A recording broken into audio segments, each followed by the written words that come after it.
హల్లెలూయా. 2వ దినవృత్తాంతములు 20వ అధ్యాయం 28వ వచనం. 2వ దినవృత్తాంతములు ధ్యాన వాక్యంగా 2వ దినవృత్తాంతం 20వ అధ్యాయము 28వ వచనం చదువుకుందాం. వారు యెరూషలేములోనున్న యెహోవా మందిరమునకు స్వరమండలములను సితారలను వాయించుచు బూరలు ఊదుచు వచ్చిరి. ఇశ్రాయేలీయుల శత్రువులతో యెహోవా యుద్ధము చేసినని దేశముల రాజ్యముల వారందరూ వినగా దేవుని భయము వినండి, వాక్యం వినండి, చూడండి.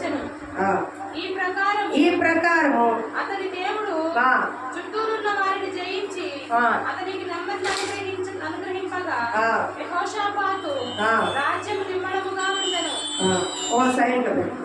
మమ్మల్ని ప్రేమించే మా ప్రియ పరలోకపు తండ్రి, మీ వందనాలు స్తుతి స్తోత్రాలు చెల్లించుకున్నాం అయ్యా. ఈ వాక్య భాగాన్ని మీకు అప్పగిస్తున్నాం. వచ్చిన బిడ్డల జీవితాల్లో ఆత్మీయ ఆహారంగా, జీవాహారంగా వారికి పంచి వారు కూడా ఆత్మలో బలం పొందుకునే ఒక దయచేయమని, యెహోషాపాతు జీవితంలో జరిగిన గొప్ప కార్యాలు జయము మా జీవితంలో కూడా జరుగునుగాక. అటు నడిపింపు, అటు గ్రహింపు, ఆ విధమైనటువంటి అయా ఆత్మీయ అనుభవాలు మేము కూడా కలిగి గొప్ప జయము నెమ్మది పొందుకునే కృప మాకు దయచేయమని యేసునామమున అడుగుచున్నాము తండ్రి, ఆమేన్. హల్లెలూయా, హల్లెలూయా. ఇక్కడ ఎవరి గురించి చెప్పబడింది అంటే యెహోషాపాతు గురించి చెప్పండి. యెహోషాపాతు రాజు. యెహోషాపాతు ఎవరు చెప్పండి అమ్మా. అమ్మ ఈరోజు అంశం ఏంటి తెలుసా? సమస్యలపై జయము. ఏంటి చెప్పండి? సమస్యలపై జయము. సమస్యలు లేని వాళ్ళు ఎవరు లేరు అనుకోండి కదా. నాకైనా మీకైనా సమస్యలు అనేవి వస్తూ ఉంటాయి, పోతూ ఉంటాయి. శ్రమలు, సమస్యలు, కష్టాలు, ఇరుకులు, ఇబ్బందులు, అప్పులు, బలహీనతలు, కుటుంబంలో జగడాలు, గొడవలు, అసమాధాన కార్యాలు, అప్పులు, తిప్పలు, అనారోగ్యాలు, ఇవన్నీ సమస్యలే. అన్నిటికీ మించి సమస్యలు నన్ను అడిగితే ఆత్మీయులేని ఎన్నో అప్పులు అనుకుంటారు. కానీ అసలైన గొప్ప సమస్య ఏంటంటే ఆత్మీయ జీవితంలో ఎదుగు బదుగు లేకపోవడం, ఆత్మీయ జీవితంలో ముందుకు వెళ్ళకపోవడమే గొప్ప సమస్య. కాబట్టి ఈ సమస్యలన్నిటికీ కూడా మీకు ఒక ఫుల్ స్టాప్ పడాలంటే, జయము కావాలంటే, సమస్యల విడుదల కావాలంటే యెహోషాపాతు ఏం చేశాడో ఈ రోజున మీరు చెయ్యాలి. దేవుడు కొన్ని వ్యక్తులు మనం ఎందుకు పెట్టాడంటే వారు భక్తిలో ఆ విధంగా చేశారు, జయం పొందుకున్నారు, ఆశీర్వాదం పొందుకున్నారు. మీరు కూడా ఆ విధంగా చేస్తే మిమ్మల్ని కూడా నేను ఆశీర్వదిస్తా అని చెప్తున్నాడు దేవుడు. కొంతమంది దేవుడి మాట వినలేదు, అవిధేయత చూపించారు, గర్వం చూపించారు, మాట వినకుండా ఇష్టాన్ని ప్రవర్తించారు. దేవుడు వాళ్ళని అడగొట్టాడు, రాజ్యాన్ని తీసివేశాడు, కొంతమంది లేకుండా పోయారు. అంటే దాని అర్థం ఏంటి?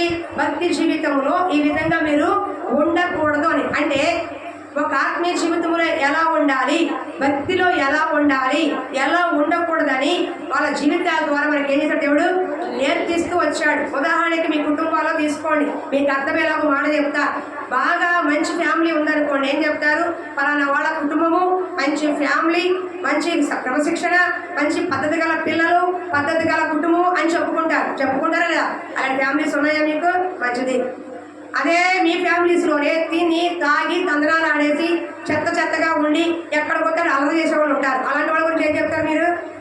మీ బంధువులు అనుకోండి, నేను అర్థంలోనే చెప్తున్నాను.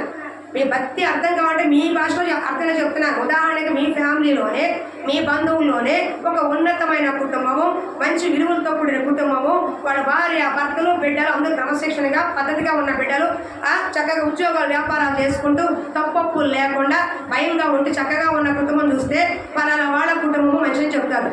అదే అడ్డదిడ్డంగా ఉన్న కుటుంబము, తాగుబోతుల కుటుంబము, ఇష్టానుసారం ఉన్న కుటుంబము, అర్ధరాత్రి అపరాధ తిరిగే కుటుంబాలు చూస్తే ఏం చెప్తారు మీరు? చెప్పండి అమ్మ, సమాధానం చెప్పండి. నేను చెప్తారండి, అది ఏం చెప్తారు మీరు? ఆ కుటుంబం చూసి ఏం చెప్తారు? మంచిగా చెప్పరు కదా. మరి చెప్పరే మీరు, సమాధానం చెప్పండి. నాకు థైరాయిడ్తో గొంతు బాగా నొప్పుడుతుంది, అయినా మీకు వాక్యం అందిస్తున్నా దేవుడి కృపలో. నా బలం నా శక్తి కాదు, దేవుడి కృప ఉంటే తప్ప నేను ఇక్కడ నిలబడలేను. మీరు కూడా సహకరించాలి. నేను మాట్లాడుతున్నప్పుడు మీ సమాధానం నాకు కావాలి. నిద్రపోతున్నారో వింటున్నారో నాకు తెలియాలి కదా. నిద్ర వస్తే దయచేసి బయటికి వెళ్ళి మొహం కడుక్కోండి, నేనేదో అనుకోను. కానీ వాక్యం చెప్పడం నువ్వు ఎదురుగా నిద్రపోతే నాకు చాలా బాధ వేస్తుంది, కోపం కూడా వస్తుంది. యోనా సేవకుడైన యోనా నిద్రపోతే పోయి నిద్రపోతా అని తిట్టారు అన్యులు సైతం. క్రైస్తవులు నిద్రపోకూడదు మన మందిరములు, అది సాతాను క్రియ. అర్థమవుతుందా? సరే, ఇప్పుడు ఏం చెప్తున్నా, అలాగే కుటుంబాల్లో మనము ఎలా మంచి కుటుంబము చెడ్డ కుటుంబము, పలానా ఫ్యామిలీ లాగా మనం ఉండాలని అనుకుంటారు. పలానా ఫ్యామిలీ లాగా అసలు ఉండకూడదు అనుకుంటారు. అరే ఆ పిల్లలు చాలా మంచివాళ్ళరా, భయభక్తులు గల కుటుంబము, సంస్కారం గల కుటుంబము, పద్ధతి గల పిల్లలు, అక్కడి నుంచి అమ్మాయిని తెచ్చుకుంటే అబ్బాయిని తెచ్చుకుంటే మనం బాగుంటారని అనుకుని తెచ్చుకుంటారు. అనా అంతే కదా. అలాగే భక్తి జీవితంలో కూడా భక్తులను ఎందుకన్నారు? అప్పుడు కొంతమంది పేర్లు విశ్వాస వీరు జాబితాలో చాలా మంది పేర్లు ఉన్నాయి. వాళ్ళందరూ ఎవరు? భూలోకు మనలాంటి మనుషులే, మనలాంటి వ్యక్తిత్వం కలిగిన వాళ్ళే. కానీ వాళ్ళు దేవుడి పట్ల కలిగిన ఆసక్తిని బట్టి, దేవుడి పట్ల కలిగిన ప్రేమను బట్టి, వాళ్ళు దేవుడి పట్ల చూపిన అనురాగాన్ని బట్టి, భక్తిని బట్టి, పరిశుభ్ర జీవితాన్ని బట్టి, దేవుడికి ప్రవస్థానం బట్టి వాళ్ళు భక్తులుగా కొనియాడబడ్డారు. వాళ్ళ కష్ట సుఖాలు దేవుడి కొరకు నిలబడ్డారు. ప్రాణాలు తగ్గించి, ప్రాణాలు సైతం లెక్క చేయకుండా దేవుడి కొరకు ప్రాణాలు సైతం కూడా పణంగా పెట్టి దేవుడి కొరకు నిలబడ్డారు. కాబట్టి వారి భక్తులు అన్నారు. అర్థమవుతుందా? మిమ్మల్ని విశ్వాసులు అంటారు చాలా మంది, కానీ విశ్వాసం లేని వారు మీరు. చాలా మంది ఎలా ఉంటారు? విశ్వాసం పేరుకే కానీ ఏముండదు, విశ్వాసం ఉండదు. విశ్వాసం అంటే ఏంటి? పరిస్థితి ప్రతికూలంగా ఉన్నా, అనుకూలంగా లేకపోయినా, నువ్వు అనుకున్న కార్యాలు జరగకపోయినా దేవుడి పట్ల విశ్వాసం కలిగి ఉండవే నిజమైన విశ్వాసం అంటే. అందుకు ఉదాహరణ ఎవరు? యోబు అన్ని కోల్పోయినా విశ్వాసాన్ని కోల్పోలా, అన్ని కోల్పోయినా దేవుడి పట్ల భక్తిని కోల్పోలా, అందరినీ పోగొట్టుకున్నా దేవుడి పట్ల ఉన్న భక్తిని పోగొట్టుకోవాలా, పరిశుభ్ర జీవితాన్ని పోగొట్టుకోవాలా. అందుకే 2 ఆశీర్వాదాన్ని యోబుకి దేవుడు మరలా ఇచ్చాడు. ఇది భక్తి అంటే. కాబట్టి భక్తి విశ్వాసం అంటే నువ్వు నీకు ఇష్టకరంగా జీవించేది కాదు, దేవుడికి ఇష్టకరంగా జీవించేదాన్నే భక్తి అంటారు. దేవుడి చిత్త ప్రకారం జీవించేదాన్నే నిజమైన విశ్వాసం అంటారు. నా ఇష్టం, యేసు ప్రభు ఏమన్నారు? నా చిత్తము నెరవేర్చుకోవడానికి భూలోక నేను తండ్రి చిత్తం నెరవేర్చడానికి వచ్చాను అన్నారు. ఎవరు ఈ మాట చెప్పిన? సాక్షాత్తు యేసు ప్రభు వారు. తండ్రి చిత్తం ఏంటి? ఆయన 33 సంవత్సరాలు ఈ లోకంలో జీవించాలి, సువార్త చెయ్యాలి, అనేకులకు ఆచరించాల్సిన పద్ధతి చేయాలి, తర్వాత శిలువ ఎక్కి మరణించి మళ్ళా మహిమలోకి రావాలి. ఇది ఎవరి చిత్తమో? తండ్రి చిత్తం. ఇది ఎరిగే కదా దేవుడు వచ్చాడు. చావటానికే వచ్చాడుగా, సుఖపడడానికి వచ్చాడు. దేవుడు ఏమన్నా కాదు. ఈ లోకంలో దేవుడు మానవుడుగా ఉండి ఆ తండ్రి అప్పగించిన బాధ్యతని నెరవేర్చడానికి లోకానికి వచ్చాడు. అలాగే విశ్వాసంగా ఉన్న నువ్వు, సంఘంలో చేర్చబడిన నువ్వు, నీ ఇష్టానికి, నీ చిత్తానికి, నీ ఆలోచనలకి జరగాలనుకోకూడదు. ప్రభువా, నా పట్ల నీ చిత్తం ఏంటి? నా కుటుంబం పట్ల నీ చిత్తం ఏంటి? నా బిడ్డల పట్ల నీ చిత్తం ఏంటి? నా పట్ల నీ చిత్తం ఏంటి? నా ఇష్ట ప్రకారం కాదు, నీకు అనుకూలంగా, నీకు ఇష్టకరంగానే జీవించాలి ప్రభు అని ప్రార్థన చేసేవనుకో, అది నీకు మేలుకరంగాను ఆశీర్వాదకరంగాను మారుతుంది. అర్థమవుతుందా? యెహోషాపాతు జీవితంలో చుట్టూ 4 దిక్కుల సైన్యం చుట్టుముట్టారు. వినండి, ఒక సండే స్కూల్ కదా చెప్పి ముందుకెళ్తా. ఎవరు నిద్రపోయినా నేను సీరియస్గా వార్నింగ్ ఇస్తాను. చెప్తున్నాను, చిన్న అనేది పెద్ద లేదు. నాకు వాక్యం చెప్పడం నిద్రపోతే చాలా కోపం వస్తుంది. నేను ఎవరు చెప్తున్నా వాక్యము? రాళ్ళక రప్పలక మనుషులకా? ముసలమ్మ ముచ్చట పెట్టుకుంటే మీకు నిద్ర రాదు, టీవీ సీరియల్ చూస్తే నిద్ర రాదు. ఎక్కడ వస్తుందమ్మా అంటే వాక్యం వింటే చక్కగా నిద్ర వస్తుంది. ఉండాలి కాస్త. ఇంకా అనిపించుకోవద్దు నాతో. యేసు రక్తం ఏం చెయ్యం. హల్లెలూయా, హల్లెలూయా. ఏం చెప్తున్నా నేను? యెహోషాపాతుకి 4 దిక్కుల చుట్టూ సైన్యం చుట్టారు. అంటే ఒకవైపు సైన్యం వస్తే కనుక రాజు యుద్ధం చేసేవాడు. సహజంగా యుద్ధాలు జరుగుతాయి. ఈ రాజ్యం మీదకి ఆ రాజ్యము, ఆ రాజ్యం మీదకి ఈ రాజ్యము, దండెత్తే ఈ సైన్యము ఆ సైన్యం యుద్ధం చేస్తారు. ఎదురుపోదురు. గెలిస్తే ఈ రాజు ఆ రోజు గెలుపుతాడు. కానీ ఇక్కడ అలా రాలా. 4 దిక్కులు ఒకేసారి. చూడండి, మీకు అక్కడ చెప్తున్నారు. 20వ అధ్యాయం ఒకటి చదవండి చెప్తా. 20 చదువు. అదే 2వ దేవత మాత్రం అక్కడ ఉండు. తర్వాత ముందుకెళ్దాం. 21. ఇది అయిన తర్వాత మోయాబీలను, అమ్మోనీలను, మెమియోనులో కొందరు దండ ఎత్తి యెహోషువను వచ్చారు. అందులో కొందరు వచ్చి సముద్రం అవల నుండి సిరియలను తట్టు నుండి గొప్ప సైన్యవాడి మేము వచ్చినది చిత్తగించుము. వారు అససోన్ తామారు అను ఎన్గేడిలో ఉన్నారని యెహోషాపాతు తెలియజేసింది. అందుకే యెహోషాపాతు భయపడి యెహోవా యొద్ద విచారించుటకు మనస్సు నిలుపుకొని యూదా అంటుడా ఉపవాస దినము ఆచరించవలని చాటింపగా, అంటే మోయాబీలు, అమ్మోనీలు, మొమోనీలు, సిరియన్లు వీళ్ళందరూ కూడా 4 దిక్కుల ఒకే ఒకేసారి సైన్యం దండెత్తి వచ్చింది. ఒక్కరికంటే పోరాడతారు, ఇద్దరికంటే పోరాడతారు. 4 దిక్కులు ఒకేసారి సైన్యం. ఉదాహరణకి వీళ్ళ దగ్గర సైన్యం 5 లక్షల మంది, వాళ్ళు 10 లక్షల మంది వచ్చారు. ఒకేసారి 10 లక్షల మంది మీదకి వస్తే తట్టుకునే శక్తి ఉందా? తట్టుకునే సామర్థ్యం ఉందా? ఒక మాట చెప్తా, ఇదే 4 దిక్కుల వాళ్ళకి సమస్య వచ్చింది. 4 దిక్కుల సైన్యం వచ్చారు. ఇక్కడ మనకు కూడా 4 దిక్కుల్లో సమస్యలు వచ్చాకని, ఒక దిక్కేమో అనారోగ్యం, ఒక దిక్కేమో అప్పులు, ఒక దిక్కేమో కుటుంబ సమస్యలు, ఒక దిక్కేమో భర్త భార్య బిడ్డలు పిల్లలు ఒక సమస్య, ఏదో ఒక సమస్య. 4 దిక్కులు.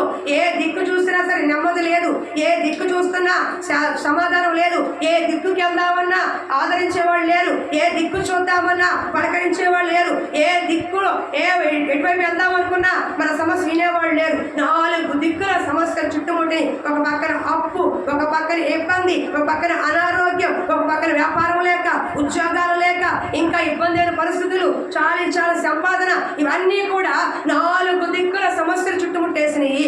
ఇలాంటి సమస్యల్లో ఉన్నప్పుడు యెహోషాపాతు ఏం చేశాడు? నేను చెప్పింది, యెహోషాపాతుకి 4 దిక్కుల సైన్యం చుట్టుముట్టేశారు. ఇక దిక్కు అంటే ఏం కనబట్ల. తన సైన్యం సరిపోదు, తన శక్తి సరిపోదు, తన బలము సరిపోదు, తన శక్తి సామర్థ్యం సరిపోదు, తనకున్న డాళ్ళు కత్తులు సరిపోవు, తనకున్న సైన్యం సరిపోదు. అలాంటి సమయంలో యెహోషాపాతు ఏం చేశాడో, నువ్వు అనుభవిస్తున్న సమస్యలకి, ఓడిపోతున్న కార్యాలకి, అనుకున్న కార్యం జరగకపోవటానికి, నీ సమస్యలు నువ్వేం చేయాలో యెహోషాపాతు రాజుని నీ ముందు పెట్టాడు. యెహోషాపాతు ఏం చేశాడో నువ్వు కూడా చేయగలిగితే 4 దిక్కుల సమస్యలు యేసు నామములో మబ్బులాగా విడిపోతాయి. 4 దిక్కుల సమస్యలు యేసు నామములో వదిలి పారిపోతాయి. 4 దిక్కుల సైన్యము కాదు, 40 దిక్కులని ఏ సమస్య వచ్చినా యేసు నామం నీ ముందు నిలబడలేదు. యేసు నామం ముందు సమస్య నిలబడలేదు. కాబట్టి యెహోషాపాతు రాజు ఏం చేశాడో మనం చేయగలిగితే, నీకు అర్థమవుతుందా? నీకు సమస్య ఉందల్లి, నీకు బాధ ఉందమ్మా, నీకు ఇబ్బంది ఉందమ్మా, నీ సమస్య నీకే తెలుసు, నాకు చెప్పవసరంలా. ఇప్పుడు నేను చెప్పేది నీ కుటుంబ సమస్యలు, నీ ఆర్థిక సమస్యలు, నీ బిడ్డల సమస్యలు, నీ భర్త సమస్య, నీ ఉద్యోగ వ్యాపార సమస్య, నీ అనారోగ్య సమస్య, చాలా సంపాదన సమస్య, ఏదైతే ఉందో ముందు పెట్టుకో. యెహోషాపాతు ఏం చేశాడో నువ్వు చేస్తే కనుక యెహోషాపాతుకి దేవుడిచ్చిన జయము ఈ దినము నీకు, నీ కుటుంబానికి, సంఘానికి కలుగును కాక. హల్లెలూయా. నీకు అర్థమైందా? సంఘటన ఏంటి? మొట్టమొదట 4 దిక్కుల సమస్యల్లో చిక్కుకున్నాడు. 4 దిక్కుల సైన్యం వచ్చేసాడు. ఇలాంటి సమయంలో యెహోషాపాతు ఏం చేశాడు? కానీ చివరికి వచ్చి ఏం చదువుకున్నావు? దేవుడు అతనికి జయమిచ్చాడు. అంత భయంకరమైన సైన్యాన్ని దేవుడే యుద్ధం జరిగించి యెహోషాపాతుకి గొప్ప జయము అనుగ్రహించడం చదువుకుంటున్నాం. ఆ జయం ఎలా వచ్చింది? సమస్య తీవ్రంగా ఉంది, చివరికి వచ్చి జయం వచ్చింది. ఈ మధ్యలో ఏం జరిగింది? చూద్దాం. చూడండి, మీకు అర్థమయ్యే ప్రశ్న చెప్పాలని ఇష్టపడుతున్నా. మొట్టమొదటిగా దేవుడు ఏం చేశాడు చూద్దాం. 20వ అధ్యాయము 6-10. అదే 2వ దినవృత్తాంతం 20వ అధ్యాయం 6-10. మా పితరుల దేవా యెహోవా, నీవు ఆకాశమందు దేవుడివై ఉన్నావు.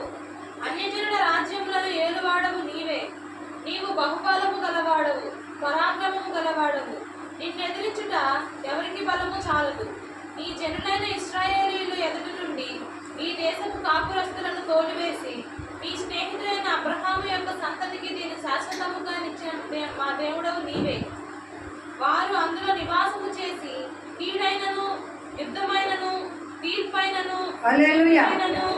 అమ్మ చదువురా, ముందుకు వెళ్దాం, సమయం అవుతుంది, ఏమనుకోవద్దు. ఇక్కడ మొట్టమొదటిగా అమ్మ సమస్యలు చుట్టుముట్టినప్పుడు యెహోషాపాతు మొట్టమొదటిగా ఏం చేశాడంటే, బాగా వినండి, ఇది మీ గుండెల్లో రాసుకుంటే, అమ్మ మీ సంఘాన్ని చెప్తున్నాను, అందరికీ ఒకటే మాట, ఇది మీ గుండెల్లో రాసుకుంటే, మీ సమస్యల్లో ఈ ప్రకారం మీరు చేస్తే మీ కుటుంబాల్లో దేవుడు జయము అనుగ్రహిస్తాడు. మొట్టమొదటిగా యెహోషాపాతు దేవుణ్ణి మహిమపరిచాడు. చెప్పండి, నీ సమస్యలు ఏం చేయాలి? దేవుణ్ణి మహిమపరచాలి. అందరూ చెప్పండి అమ్మా, సమస్యల్లో దేవుణ్ణి మహిమపరచాలి. ఇక్కడ ఏమంటున్నాడు యెహోషాపాతు చాలా క్లియర్గా, ఆకాశమందున దేవుడై ఉన్నావు, అన్య జనుల రాజ్యం ఏలువాడవు నీవే, బాహుబలము గలవాడవు, పరాక్రమము గలవాడవు, నీ ఎదుటి ఎవరికి బలము చాలదు. ఈ విధంగా దేవుణ్ణి ఏం చేస్తున్నాడు?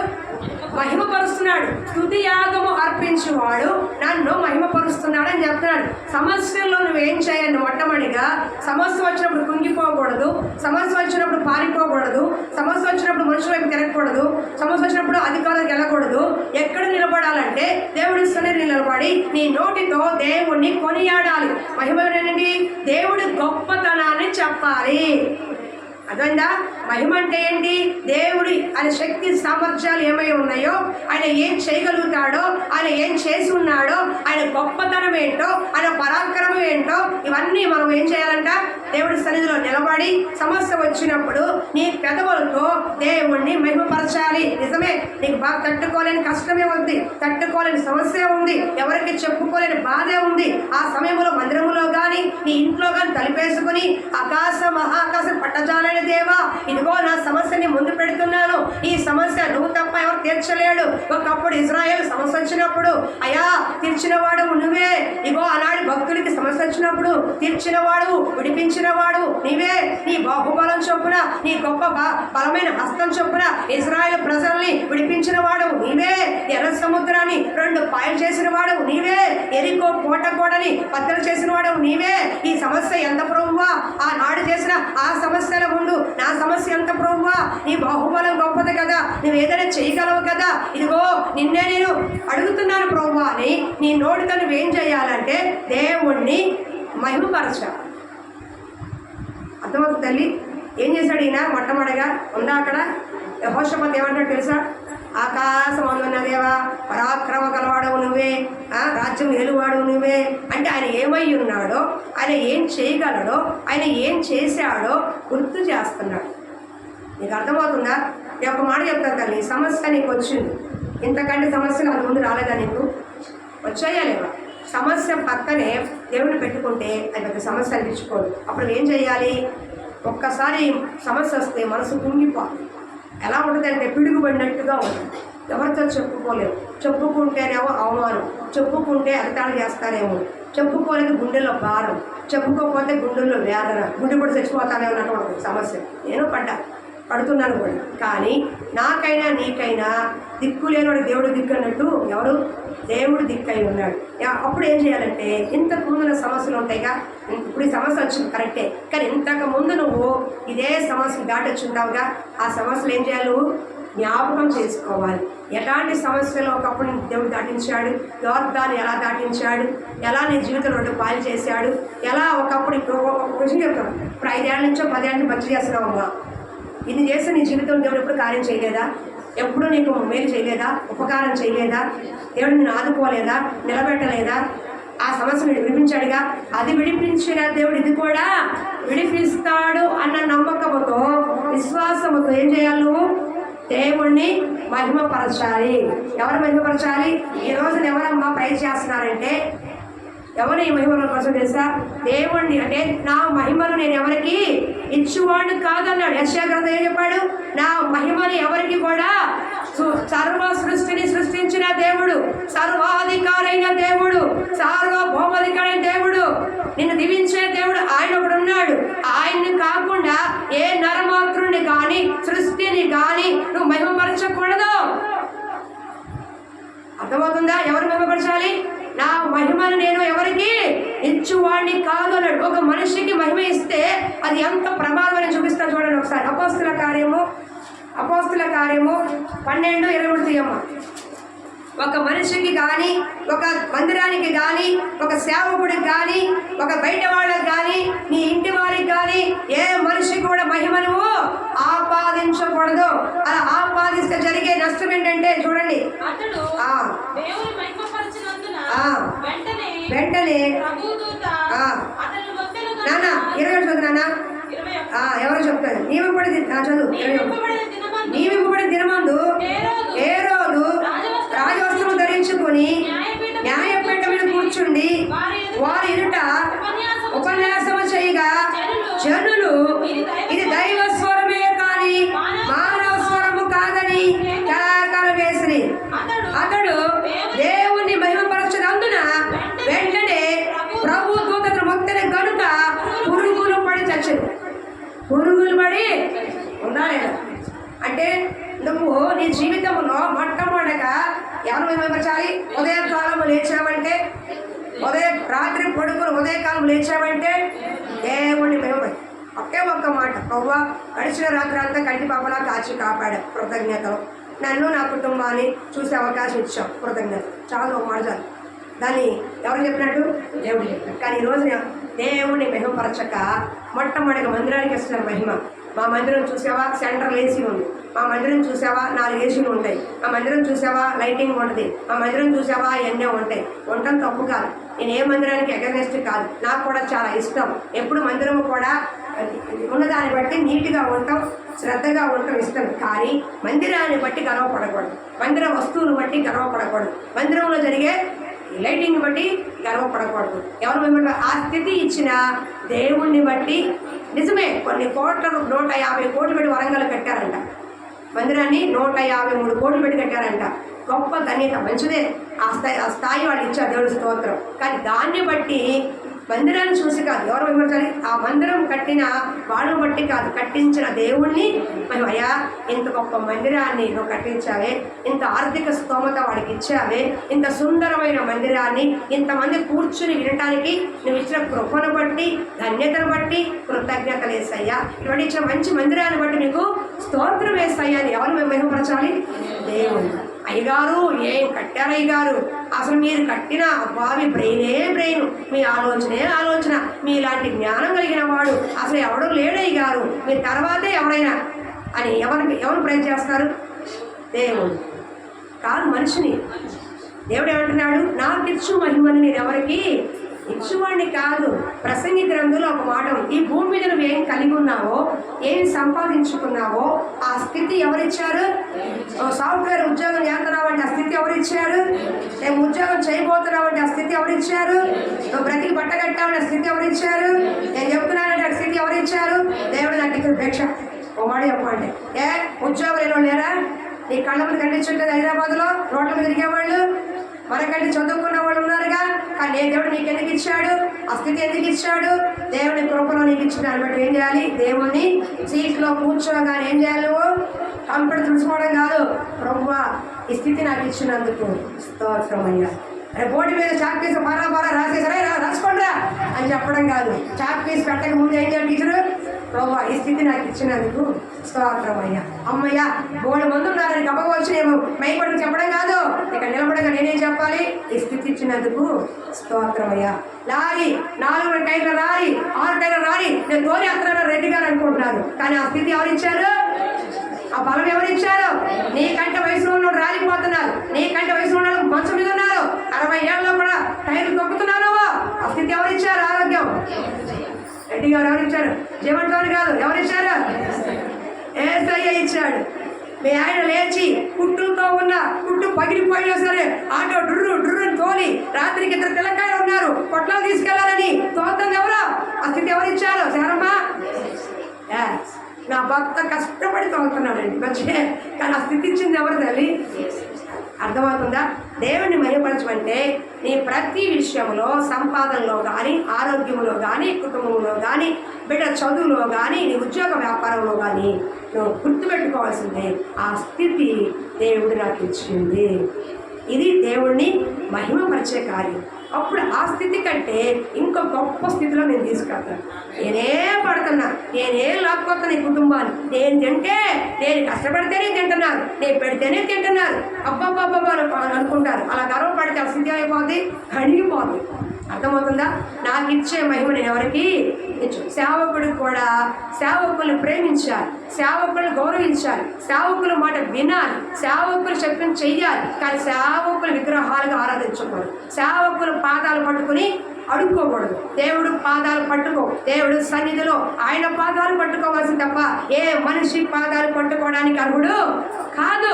ఆయన కూడా మనిషే, దేవుడు సేవకుడు కూడా. దేవుడు పని చేస్తే పనివాడు కాబట్టి ఆయనకి ఇచ్చే మర్యాద గౌరవం విను, ఆయన నోటి నుంచి వాక్యానికి విను, ఆయన చెప్పిన మాటకి లోబడు, తప్పులేదు. అంతేగాని మా పాస్టర్ గారు లాంటి పాస్టర్ గారు ఎవరికి ఉండడు, డ్యాన్స్ అయిపోతున్నారు.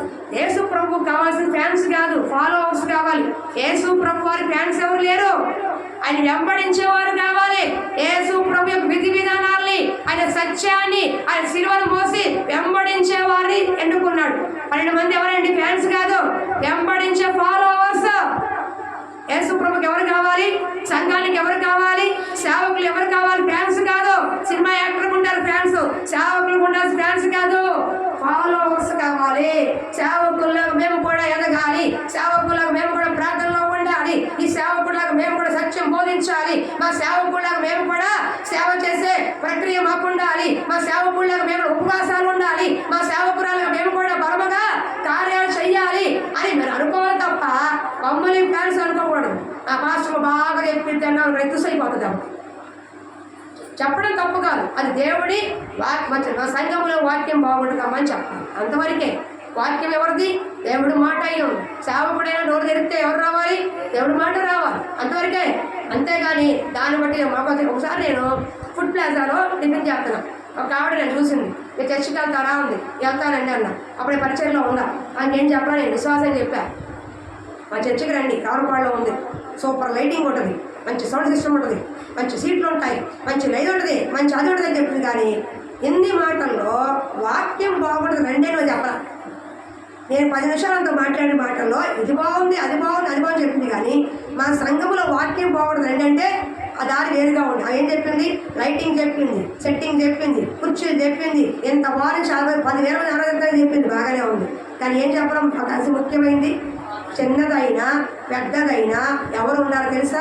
దేవుని పరిశుద్ధాత్మ నడిపింపు గల సంఘమై ఉండాలి, దేవుడు వాక్యము బోధించే సంఘమై ఉండాలి. ఒక రోజున ఈ సున్నం కరిగిపోద్ది, లైటింగ్ విరిగిపోద్ది, ఈ గోడలు పడిపోతాయి, గట్టి ఎండిపోద్ది, పువ్వు వాడిపోద్ది, కానీ నిత్యము నిలిచేది దేవుని వాక్యమే.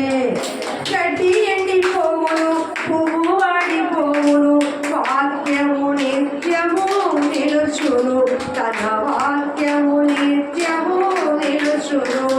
యెహోవా కొరకు ఎదురు చూచువారు నూతన బలముందెదరు. హల్లెలూయా. ఈ రోజున అన్నీ ఒక దినాన పోతాయి, కానీ నిత్యము నిలిచేది నీకైనా నాకైనా వాక్యము. నిన్ను నిలబెట్టేది వాక్యం, పరలోకాన్ని చేర్చేది మ్యూజిక్ కాదు, ఆరేయన్నీ కాదు, కుర్చీలు కాదు, లైటింగ్ కాదు. నేను నన్ను నిలబెట్టేది పరలోకంలో వాక్యమే. కాబట్టి ఫస్ట్ ప్రయారిటీ ఎవరికి ఇవ్వాలి? మనం దేవుడు ఇంపార్టెంట్. దేవుడు ఆది యందు వాక్యము ఉండదు, వాక్యమే. కాబట్టి నీ జీవితం ప్రయారిటీ ఎవరికి ఇవ్వాలి తల్లి? నేను ఎప్పుడు అదే చెప్తా. ఏదైనా గొప్ప సేవకుడైనా, కొన్ని లక్షల మంది నడిపించే సేవకుడైనా సరే, సేవకుడు ఎంతోమంది పడిపోయిన వాళ్ళు ఉన్నారు, అపరిశుద్ధులు ఉన్నారు, అపవిత్రమైన కార్యాలు చేసిన వారు ఉన్నారు. వాళ్ళు ఫాలో అవడం కాదు, ఏ పాపము లేని వాడిని యేసు ప్రభువును ఫాలో అవ్వండి, ఫాలోవర్స్గా మారండి, నిత్య రాజ్యంలోకి వెళ్తారు. మిమ్మల్ని నడిపించే సేవకులను మేము తప్పు చేస్తే మేము కూడా పరలోకానికి రావు, కానీ మా ద్వారా వాక్యం మీరు పరలోకానికి వెళ్ళొచ్చు. కాబట్టి ఎవరు వెంబడించాలి? ఎవరు మహిమపరచాలి? దేవుణ్ణి, సృష్టిని కాదు, వస్తువుల్ని. ఏమండి ఏం చేసి వస్తారు? సృష్టిని కాదు, సృష్టించిన దేవుడిని కాదు, సృష్టిని, వస్తువులు చూస్తారు. బంగారము, డబ్బు, ఆభరణాలు, వాటిని ప్రేమిస్తారు, వాటికి మహిమిస్తారు. పురుగులకి, జంతువులకి ఆరాధన చేసి విగ్రహాలు పెట్టి పూజిస్తారు, వాటికి మహిమిస్తారు. వాటికి కాదు, సృష్టించిన వాటిని కాదు, సృష్టించిన దేవుడికి మాత్రమే మహిమ ఘనత కలుగునుగాక.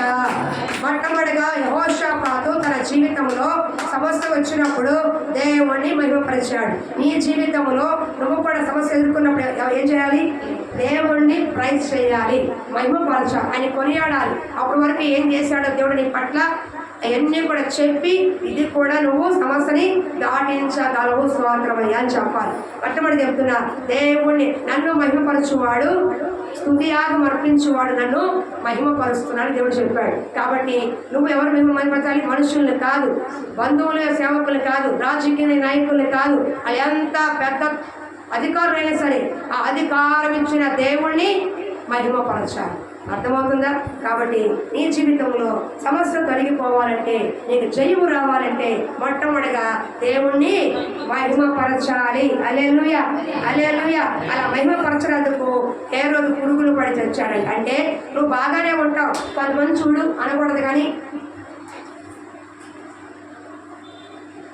అయ్యగారు పెట్టారు, అమ్మగారు పెట్టారు, వాళ్ళు పెట్టారు, వీళ్ళు పెట్టారు అంటారు. సేవకులు తెగ ప్రేమ చేసేస్తారు. పెట్టింది వాళ్ళే, తప్పలేదు. కానీ ఆ పెట్టడం వెనక దయ్యా కనికరం ఎవరు ఇచ్చారు? మా పాస్టర్ గారు ఉండేవారు. నేను సభాముఖంగా చెప్తున్నాను. నాకు బట్టలు వద్దారు, తిండి పెట్టి నేను పరిచయంలో ఉన్న నాకు తిండి, కూడు, గుడ్డ, కానా, పీన, కపడ ఇవన్నీ వాళ్ళు ఇచ్చినాయి. అర్థమవుతుందా? అంటే బట్టలు కొనిపెట్టాలన్నా పాస్టర్ కొనిపెట్టేది. అర్థమైందా? మంచి ఆహారము, ఫుడ్డు అన్నీ కూడా వాళ్ళు ఇచ్చేవాడు. అయితే నేనేం చేస్తా, ఇవ్వగానే మనసులో అనుకుంటా, ప్రవ్వా మా సేవకులు ఇచ్చారు, స్తోత్రం అయ్యా. ఆ సేవకులకి దయా కనికరం ఇచ్చి నాకు ఈ బట్టలు పెట్టించావు, నాకు ఈ ఆహారం పెడుతున్నావు, నాకు ఈ డబ్బులు ఇస్తున్నారు, నన్ను బాగా చూసుకుంటున్నారు, నీకు స్తోత్రం అయ్యా అని చెప్పాను. నేనేం చెప్పాను ఇది. కానీ కొంతమంది ఏం చెప్పారు, ఏం చెప్పకుండా పాస్టర్ గారు ఇచ్చారు, పాస్టర్ గారు ఇచ్చారు, పాస్టర్ గారు ఇచ్చారు, పాస్టర్ గారు ఇచ్చారు, పాస్టర్ గారు ఇచ్చారు, పాస్టర్ గారు ఇచ్చారు. ఇచ్చింది వాళ్ళే, కానీ వాళ్ళు ఇవ్వటం వెనక దయా కనికరము నీకు ఇవ్వాలి చెయ్యాలన్న మనసు ఎవరిచ్చారు? మన పూలు చెప్తున్నా, శారమ్మ తను నన్నేం అడగల. శారమ్మని పిలిచా, శారమ్మ రా అని చెప్పి కొంత విషయం భాగం బియ్యం ఉంటే తీసుకెళ్ళమ్మా అని చెప్పి ఇచ్చా. ఆవిడని అడగల, కానీ తన పరిస్థితి ఎరిగింది. నేను ఏం చేశాను, కొంత అవసరంగా ఉండదని చెప్పి పిలిచి నేను ఇచ్చాను. అప్పుడు అవి ఏం చెప్పాలి, పాస్టమ్మ నాకు బియ్యం ఇచ్చింది, పాస్టమ్మ నాకు బియ్యం ఇచ్చింది చెప్పకూడదు. ఇంకోసారి ఇవ్వలేదు, ఇచ్చే మనసు నాకు రాదు. ఇంకేం చెప్పాలి అప్పుడు? దేవుడు నా అవసరం గమనించి తన సేవకుల ద్వారా సహాయం చేశాడు. దేవుడు నా అవసరతని, నా అక్కడిని గమనించి పక్కన ద్వారా సహాయం చేశాడు. దేవుడు నా బాధలో ఉన్నప్పుడు, కష్టంలో ఉన్నప్పుడు మా బంధువులు అయిన వారు ఎవరు రాకపోయినా మా ఇరుగు పొరుగు వర్షం ఆదుకున్నారు అని చెప్పాలి. ఇది సాక్ష్యం అండి. అంతేగాని మా వాళ్ళు చేశారు, మా ఇచ్చాడు, అది ఇచ్చాడని చెప్తే నువ్వు మనిషికి ఇచ్చిన మహిమని దేవుడు ఇంకోసారి నీకు ఆపాదించడు. కాబట్టి ఎవరు మహిమపరచాలి? నీకు ఏది పెట్టినా, ఏది ఇచ్చినా ఆ దయా కనికరము కృప దేవుడు వెనకాల ఉండి ఇస్తే వచ్చేది. కోరేషు మనసుని ప్రేరేపిస్తే వెళ్ళి మందిరాన్ని కట్టుకోండి అన్నాడు. అర్థమవుతుందా? ఆ మందిరాన్ని కట్టాల్సిన సమానస్తము ఇచ్చాడంట. కాబట్టి మనిషిని ప్రేరేపించేది ఎవరు సహాయం చేయాలంటే దేవుడు. అందరూ అడుక్కునే వాళ్ళు అందరూ పెడతామా? ఒక్కళ్ళిద్దరు పెడతాం. 10 మంది అడుక్కునే వాళ్ళు వస్తారు, అందరూ పెడతామా? ఒక్కళ్ళకో ఇద్దరికో పెడతాం. ఆ ఒక్కళ్ళకో ఇద్దరికో పెట్టాలన్న మనసు దేవుడు మనకి కలిగించాడు. అయ్యో వృద్ధురాలు, ముసలావిడ, మా మామ లాంటిదే, వయసులో పెద్ద ఆవిడ, తీసుకోమమ్మ 10 రూపాయలు. అయ్యో ముసలాయన వచ్చాడు, మా తాత లాంటోడు, మా వయసులో ఉన్నాడు, తాత అన్నం తింటావా? అంతకుముందు గుంటోడు వచ్చాడు, గుడ్డోడు వచ్చాడు, వాళ్ళు వచ్చారు, వీళ్ళు వచ్చారు. కానీ ఎవరు చూసినా మనకి ఏమనిపించరా? కానీ వీళ్ళు చూస్తే పెట్టాలనిపించింది, కొంతమంది చూస్తే కొట్టాలనిపిస్తుంది. హల్లెలూయా, హల్లెలూయా.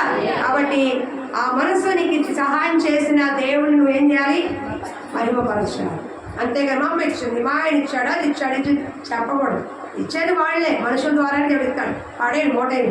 కానీ దాని వెనకాల ఇవ్వాలన్న మనసు, నేను బాగా చూసుకోవాలన్న మనసు, నీకు ఏదన్నా చెయ్యాలన్న మనసు, నీకు ఏదైనా కొనిపెట్టాలన్న మనసు, నీకు ఏదన్నా ఉన్నతంగా నిలబడే మనసు ఎవరిస్తారు వెనకాల? దేవుడిస్తే వచ్చు. కాబట్టి అది ఇచ్చిన దేవుడు వదిలేసి మా బంధువులు చూసావా ఇంటికి అంత చీర పెట్టారు, మా వాళ్ళు చూసారా బంగారం పెట్టారు అని చెప్పుకుంటారు. చెప్పండి, తప్పు లేదు, వాళ్ళ ద్వారా ఇచ్చింది. కానీ ఇచ్చిన దేవుడిని మాత్రం మర్చిపోకూడదు. అర్థమవుతుందా? నీకు ఏ స్థితి కలగ చేశాడో ఆ స్థితి ఇచ్చిన దేవుడు ఎన్నడో మర్చిపోవద్దు. కృతజ్ఞత లేని వారిగా ఉంటాము. ఈ స్థితి కలగజేసిన దేవుడికే స్తుతి మహిమ ఘనత కలుగును గాక. రెండోదాని కాదు అయిపోతుంది. రెండే చెప్పు ఇంత వచ్చే వారం చెప్తుంది అని చెప్పమైతే 2 దినవృత్తాంతం 20:11 ఒక్కడే చెప్పు ముగించాను.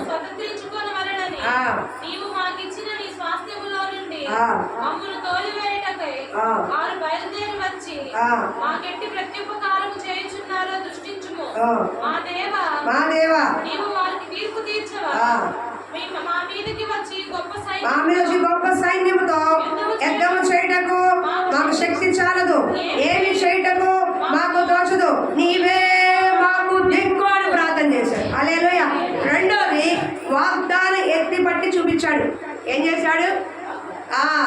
ఒకప్పుడు ఇశ్రాయేలు వాళ్ళని చంపేద్దాం అనుకుంటే ఏమో వాళ్ళు వద్దన్నావు, అమ్మోనీయులు మోయాబు యుద్ధం చేయనివ్వలేదు, వాళ్ళేమో నిర్మూలన చేయక తొలగిపో వాళ్ళ పక్కన వెళ్ళిపోండి అని చెప్పావు, మేము కూడా వదిలేసాము. కానీ ఇప్పుడు వాళ్ళు ఏం చేస్తున్నారు? మా మీదకి వస్తున్నారు, మమ్మల్ని నాశనం చేయాలని, మమ్మల్ని పడగొట్టాలని, మమ్మల్ని తరివేయాలని వస్తున్నారు.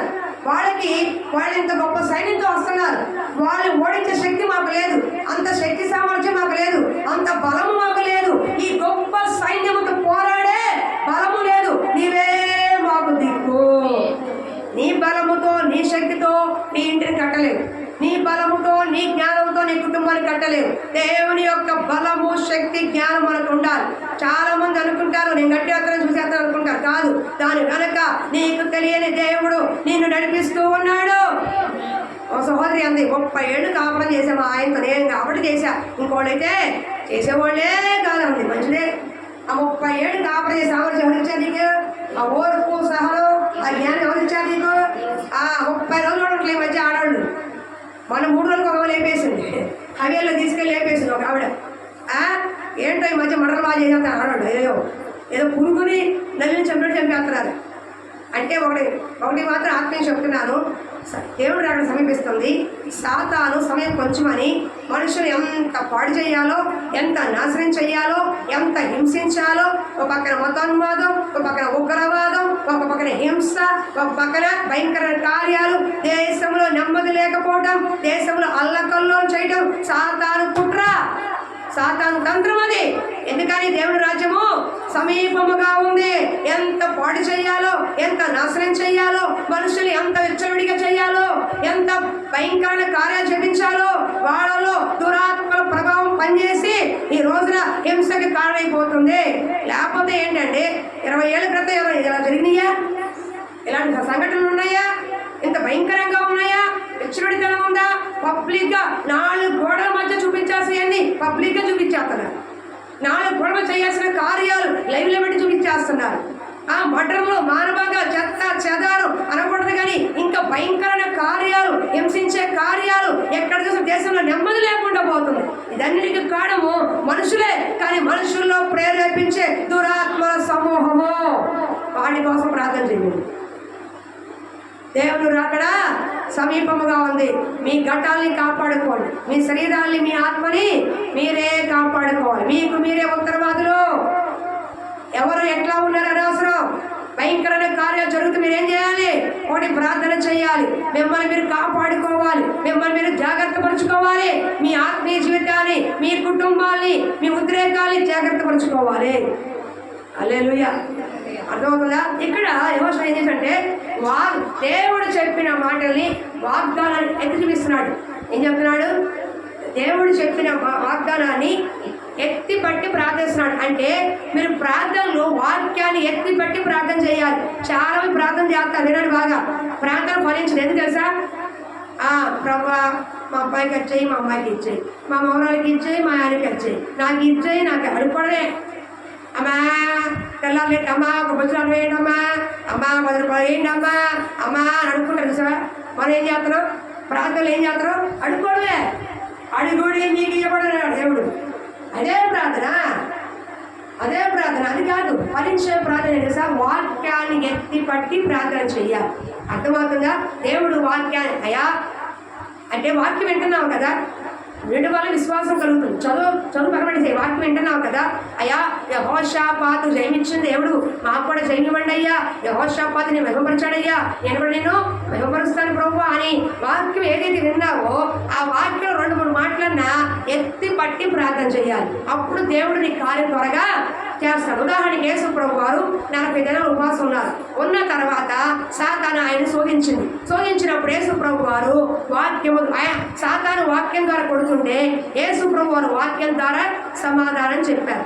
అంటే వాక్యం తెలుసు కాబట్టి వాక్యం ద్వారానే సాతాను నోరుని మూపించాడు. కాబట్టి క్రైస్తవులైన మనం వాక్యం వింటున్నప్పుడు నీ ప్రార్థనలో వాక్యం ఎత్తి పెట్టి ప్రార్థన చేయాలి. నీకు దేవుడు ఏ వాగ్దానం ఇచ్చాడు, ఏం చెబుతున్నాడు, వాక్యం ద్వారా ఏం నేర్పిస్తున్నాడు, ఇవన్నీ ఎత్తి పట్టి ప్రార్థన చేయాలి. అర్థమవుతుందా? అప్పుడు దేవుడు తొందరగా నీ కార్యము చేస్తాడు. ఉదాహరణకి ఇప్పుడు రెడ్డి గారు రేపు బంగారం గాజు చెప్తారని అన్నాడు అనుకోండి. అర్థమవుతుందా? రెడ్డి గారు వీరమ్మ గారికి 2 గాజులు చేపిస్తానమ్మా అని అన్నాడు కర్మగాలి. వెంటనే ఎవరు అడిగితున్నాను 1 వారం తర్వాత, రెడ్డి గారు గాజులు చేపిస్తానన్నావుగా, ఎప్పుడు చేపిస్తారు అంటే ఏమడుతుంది? అప్పుడు చెప్పావే, పెళ్లి రోజు నాడు చెప్పావే నాకు గాజులు చేపిస్తానని, చేయించలేదేంటి? ఆ మాట ఇచ్చావు కదా, చీర కొంటాను మాట ఇచ్చావు కదా, బంగారం తెప్పిస్తాను మాట ఇచ్చావు కదా, వీటిని ఏమంటారు? జ్ఞాపకం చేయటం. నన్ను పిలుపు తీసుకెళ్తాను మాట ఇచ్చావు కదా, పోయిన వారం తీసుకెళ్తావా? ఇవన్నీ ఏంటి? భర్తకి జ్ఞాపకం చేయడం. అలాగే దేవుడికి ఏం చేయాలి? నాకు ఇది చేస్తానన్నావు కదా, ఇలా చూస్తానన్నావు కదా, నన్ను నడిపిస్తానన్నావు కదా, మా కుటుంబాలు దీవిస్తానన్నావు కదా, ఈ వాగ్దానం మా కుటుంబంలో ఇచ్చావు కదా, మాకు ఈ మాట ఇచ్చావు కదా, మా కుటుంబాలు ఏ విధంగా చేస్తానని చెప్పావు కదా, ఆ విధంగా చెయ్యి ప్రభువా అని ఆయన వాక్యాన్ని, ఆయన వాగ్దాన్ని ఆయనకి ఎత్తి చూపడం. మనం ఏం చెప్తాం? లోపాలని, తప్పులే చెప్తాం. అప్పుడు ఇప్పుడు అలా చేసావు, ఇప్పుడు అలా చేసావు. పెళ్ళైన కొత్తలోనే అన్నారే నేను పెళ్లి చేసుకోకూడదని ఆయన చేసుకున్నాను అని ఎప్పుడో 30 ఏళ్ళ క్రితం జరిగిన పెళ్ళి ఎత్తి చూపిస్తారు. ఒక ఆయన అన్నాడంట, పెళ్ళికి వచ్చిన పిల్లలు ఉన్నారు, ఇప్పటికీ కట్టమని మహాడంట. పెళ్ళైన కొత్తలో 10 ఏళ్ళు కట్టం ఇవ్వాలి వాళ్ళు, ఇంకా బాకీ ఉన్నారు. ఎప్పుడు పిల్లలు పుట్టేశారు, పెళ్ళిడికి వచ్చాడు, అయినా సరే కట్టం మాత్రం 10 ఏళ్ళు మర్చిపోవాలి. బంధువులు వచ్చిన, చుట్టాలు వచ్చిన ఏమంటాడు? మేము ఇవ్వడం ఎగ్గొట్టారుగా 10 ఏళ్ళు, ఎత్తానికి 10 ఏళ్ళు ఎగ్గొట్టారుగా, పెళ్ళి 30 ఏళ్ళు అయిపోయింది, అయినా సరే 10 ఏళ్ళు మాత్రం మర్చిపోవాలి మహానుభావుడు. అంటే ఏంటి? ఇస్తానని 10 ఏళ్ళు ఎత్తి చూపిస్తున్నాడు. పెళ్ళైన కొత్త ఇస్తానని చెప్తారు, మాట ఇచ్చారు, 30 ఏళ్ళు అయింది, కాపురం చేసి 10 ఏళ్ళు మాత్రం ఇవ్వలేదు. చూసావా? 10 ఏళ్ళు మాత్రం ఇవ్వలేదు, 30 ఏళ్ళు జ్ఞాపకం చేస్తున్నాడు. కానీ వాగ్దానాలు జ్ఞాపకం ఉంటాయి మీకు అర్థం అవడం కోసం క్లియర్గా మాట ముగించేంత చూడండి ఒకసారి. ఆది కాండము 32 అధ్యాయం 9, 12. ఇది చదివితే మీకు అర్థం అవ్వాలి. అర్థమైన చక్కగా ప్రార్థన చేయండి, దేవుడు తొందరగా కార్యం చేస్తాడు. నా తండ్రి అయిన అబ్రహాము దేవా, నా తండ్రి అయిన ఇస్సాకు దేవా, ఈ దేశము నీ బంధువుల తిరిగి వెళ్ళము, నీకు మేలు చేస్తుందని నాతో చెప్పిన యెహోవా నీవు నీ సేవకునికి చేసిన సమస్తమైన ఉపకారములకు, సమస్త సత్యములకు పాత్రులను ఎట్లనగా నా చేతి కర్రతో మాత్రమే ఈ యోర్దాను దాటితిని. ఇప్పుడు నేను 2 గుంపులైతిని. నా సహోదరుని ఏశావు చేతి నుండి దయచేసి నన్ను తప్పించుము. అతను వచ్చి పిల్లలతో తల్లిని నన్ను చంపునేమో అని భయపడుచున్నాను. నేను నీకు తోడై నిశ్చయముగా మేలు చేయుచు విస్తారమగుట వల్ల లెక్కింపలేని సముద్రపు ఇసుక వలె నీ సంతానము విస్తరింప చేయునని సెలవిచ్చితివే.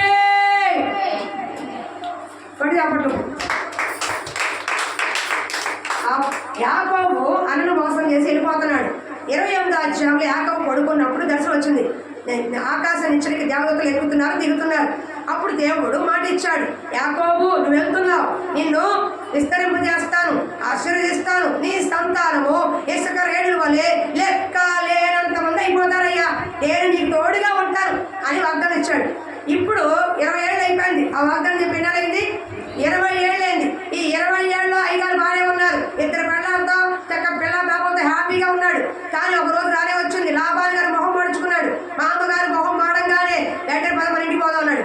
20 ఏళ్ళ తర్వాత తన భార్య బిడ్డల్ని, ఆస్తిని, గొర్రెలని, పశువులు తీసి వెళ్ళిపోతున్నాడు. వెనక్కు వస్తున్నప్పుడు ఒక ఆయన వచ్చాడు, అయ్యా మీ అన్నగారు కోపముతో మీ మీదకి వస్తున్నారు, చంపడానికి వస్తున్నారని చెప్పాడు. వెంటనే యాకోబుకి భయం వేసింది, ఓడుకొచ్చేసింది. ఇంత భార్య బిడ్డలు పెట్టుకొని, ఇంత ఆస్తి పెట్టుకొని ఇప్పుడు వస్తానేమో అని వెంటనే మోకరించి ప్రార్థన చేస్తున్నాడు. అప్పుడు ఈ మాట చెప్తున్నాడు, ఏమని? అయ్యా ఒకప్పుడు ఒంటరిగా వెళ్ళాను, చేతి కరత వెళ్ళాను, 2 గుంపులుగా వచ్చాను, నీ ఆశీర్వాదం ఇచ్చిందే, నువ్వేం చెప్పావు? నేను నీకు తోడై ఉంటాను, నీ సంతానము ఇసుక రేణుల వలె చేస్తానన్నావు. ఇప్పుడు ఇది వచ్చాను అనుకో, నా సంతానం వస్తుందా? అవుతా? అవదు. దాని అర్థం ఏంటంటే కదా, ఇప్పుడు నేను పోయాను అనుకో, నా సంతానం అక్కడితో ఆగిపోద్ది, ఇసుడు నేను ఇచ్చిన వాగ్దానం కూడా ఆగిపోద్ది. కాబట్టి వాగ్దానం ఇచ్చావు కదా నాకు, దాన్ని నెరవేర్చు అంటాడు. అప్పుడు ఎప్పుడైతే ప్రార్థన చేశాడో, చంపడానికి వస్తున్న ఏశావు దేవుడు ప్రేమగా మార్చి యాకోబు ముఖం చూడంగానే పరిగెత్తికెళ్ళి ముద్దు పెట్టుకున్నాడు, తమ్ముడు అని. అర్థమవుతుందా? తమ్ముడు అని యాకోబుని ముద్దు పెట్టుకొని బ్రతకనిచ్చాడు. అర్థమవుతుందా? అంటే యాకోబు దేవుడిచ్చిన వాగ్దానాన్ని 20 ఏళ్ల తర్వాత కూడా జ్ఞాపకం చేస్తున్నాడు. నన్ను దీవిస్తానన్నావే, నా సంతానాన్ని దీవిస్తానన్నావే, నువ్వు సెలవిచ్చావు కదా, ఇప్పుడు చచ్చిపోతే ఆశీర్వది. వెనకటికి నాకు ఏదో నాటకం గుర్తవుతుంది. ఒక యముడు ప్రాణం తీసుకెళ్తూ ఉంటాడు. సావిత్రి వెనకాల వస్తుంది. వస్తుంటే ఏమిడు అంటాడు, నీ పతి ప్రాణము దక్క, నీ పతి ప్రాణము దక్క ఏమని అడుగు అంటాడు. అడుగుతా ఉంటుంది. మూడో కోరిక అంటాడు. అయితే ఒక పని ఇవిడా నాకు సంతానం ఇవ్వండి, సంతానం ఇవ్వండి, సంతాన ప్రాప్తి వస్తూ అంటాడు అతను. అప్పుడు వెళ్ళిపోతాడు. ఆడబోతావు నువ్వంటే దేవతలో ఉన్నవాడు ఎక్కడికి అంటావు, నేను భూలోకంలో ఉన్నదాన్ని భర్త లేకుండా పిల్లలు ఎలాగంటాను, నా భర్త నాకు ఇచ్చేయాలి.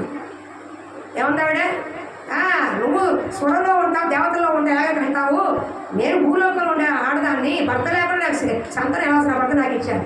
అబ్బా తెలివి అనుకుని ఆ ఎప్పుడు ఏం చేశాడు, తన భర్తని ప్రాణాలతో ఇచ్చేశాడు. అర్థమవుతుందా? అంటే ఇప్పుడు యాకోబు కూడా ఏం చెప్తున్నాడు, నువ్వు నాకు ఆ రోజు వాగ్దానం ఇచ్చావుగా, నా సంత ఎక్కడా, ఆ సంతానం ఎవరిది, ఇశ్రాయేలు ప్రజలు 20 లక్షల సంతానం ఎవరయ్యారు, యాకోబు గర్భవాసం పుట్టిన వారు. యాకోబు సంతానం 70 మంది వెళ్ళారు ఐగుప్తులోకి. అలా విస్తరించి విస్తరించి విస్తరించి 20 లక్షలకు పైగా అయిపోయారు. ఇసుక రేణులు అయిపోయారు ఆ రోజున.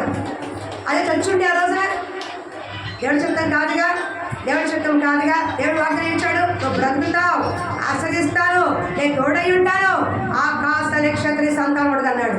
అది గుర్తు చేశాడు. పగతో వచ్చిన శత్రువును కూడా ప్రేమగా మార్చాడు. తమ్ముడిని చూడగానే ప్రేమ వచ్చేసింది. తమ్ముడు అని హత్తుకొని మెడ మీద ముద్దు పెట్టాడు. ఏ పగ లేకుండా సంతోషంగా సమాధానంగా తిరిగి వెళ్ళిపోయాడు. శత్రు ఒక ప్రవర్తన యెహోవాకు ప్రీతికరమైతే శత్రువును కూడా నిన్ను మిత్రువుగా మారుస్తాడు. కాబట్టి వాగ్దానం ఎత్తిపట్టి ప్రార్థన చేయాలి. మా అమ్మాయికి వాగ్దానం చాలా ఇచ్చాడు. ఎగురుతున్నామని యెహోవా రెక్కల కింద నువ్వు సురక్షితంగా ఉండినట్టు వచ్చుకుంది.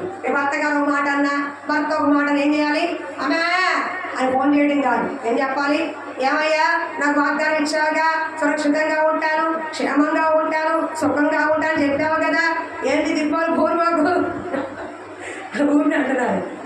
మంచివాడు అన్నారు కదా, ఏంటి దిప్పాలు పూర్వకు, మరి ఎట్లా ఇస్తావు, నాకు వాగ్దానం ఇచ్చావు, మాట ఇచ్చావు, మాట ఇస్తే తప్పేవాడు కాదు, నాకు క్షేమం ఇవ్వు, నాకు సుఖం ఇవ్వు అని అప్పుడు అడుగు.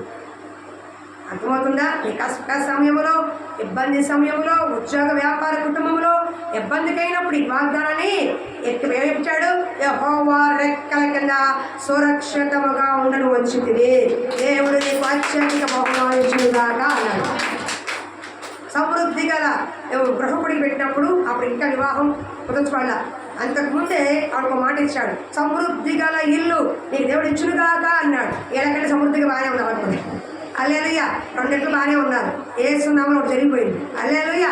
ఇది కూడా జరుగుతుంది.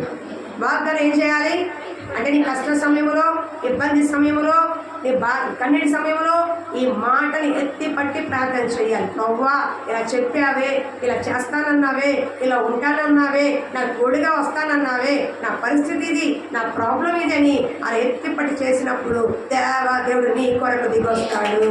హల్లెలూయా. అలా వచ్చాడు, యుద్ధం చేశాడు, యెహోషాపాతుకి జయించాడు. ఇంకా 2 కార్యాలు ఉన్నాయి. దేవుడు చెప్పి వచ్చే వారు చెప్పుకుందాం. ఈ కొద్ది మాటలు దేవుడు దీవించుగాక.